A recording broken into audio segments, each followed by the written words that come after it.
कि संदेश खाली का विषय बहुत गंभीर हो रहा है। माननीय कलकत्ता हाईकोर्ट ने क्या टिप्पणी की है आपके सामने में। How can one man Shahjahan Sheikh can take the entire state to ransom. यह आपने सुना है। उसको गिरफ्तार क्यों नहीं किया जा रहा है। और यह भी टिप्पणी है कि उसके यहां पुलिस ईडी रेड करने गई थी, उसी के बाद समस्या शुरू हुई। लेकिन उसके बाद जो सारी जानकारी सामने आ रही है, ये किसी भी सभ्य समाज के लिए शर्मनाक ही नहीं, निकृष्टता की पराकाष्ठा है। What is emerging thereafter about the patent assault, humiliating treatment, sexual assault of women is a shame on our society and democracy. ये मैं बहुत विनम्रता से कहना चाहूंगा, ये शर्म है। ममता जी अभी भी उसको डिफेंड कर रही हैं। क्यों? अब मैं जरा रिकाउंट करूं कि आपने हमारे सुवेंदु जी को जाने नहीं दिया तो हाईकोर्ट के आदेश पर गए, तो महिलाएं कितना रो रो कर अपनी बात बता रही हैं। बहुत से दिल्ली के पत्रकार, महिला पत्रकार गई, उन्होंने उनको कन्फर्म किया। मैं विशेष रूप से सारे मीडिया के लोगों का अभिनंदन करूंगा, दिल्ली के, किसी का नाम लेने की आवश्यकता नहीं, जिस तरह उन्होंने कवर किया है और अपने प्रतिनिधियों को भेज करके कवर कराया है। वो सबों ने एक ही बात कही है। एक पत्रकार को गिरफ्तार भी कर लिया गया।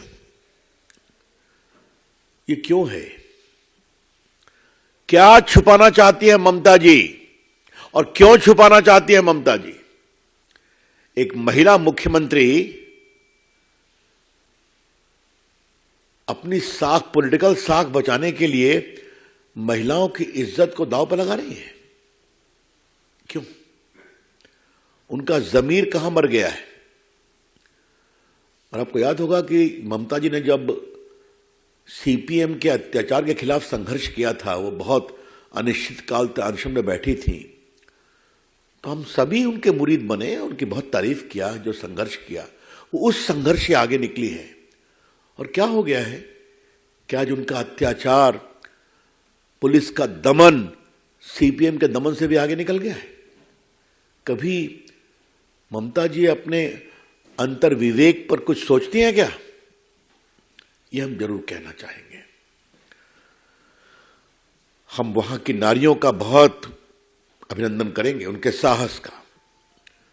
और क्या कलकत्ता से मात्र 75-80 किलोमीटर दूर ऐसा हो सकता है क्या कि लोगों की जमीन छीन ली जाए? वो खेती में धान उगाते हैं, बाकी फसलें उगाते हैं, सब में पानी छोड़ करके कहा यही मछली पालो। पूरी जमीन के हेल्थ को खराब कर दिया गया। तो जमीन का कब्जा करना, उनको बेदखल करना, महिलाओं की आबरू लूटना।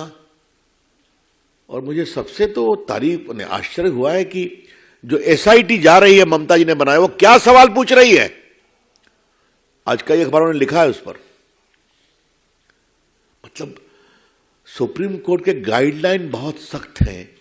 इन case of sexual assault and abuse of womens person, पूछताछ एक नॉर्म से होनी चाहिए। और एसआईटी पब्लिक में जाकर के एक ही सवाल पूछ रही है बार बार, क्या हुआ, कब हुआ, कैसे हुआ।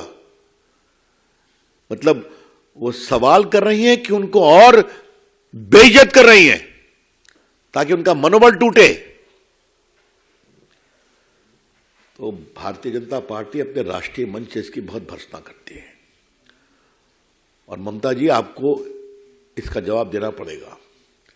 और ममता जी, आपको इसका राजनीतिक जनता जवाब देगी। ममता जी विल हैव टू पे फॉर इट।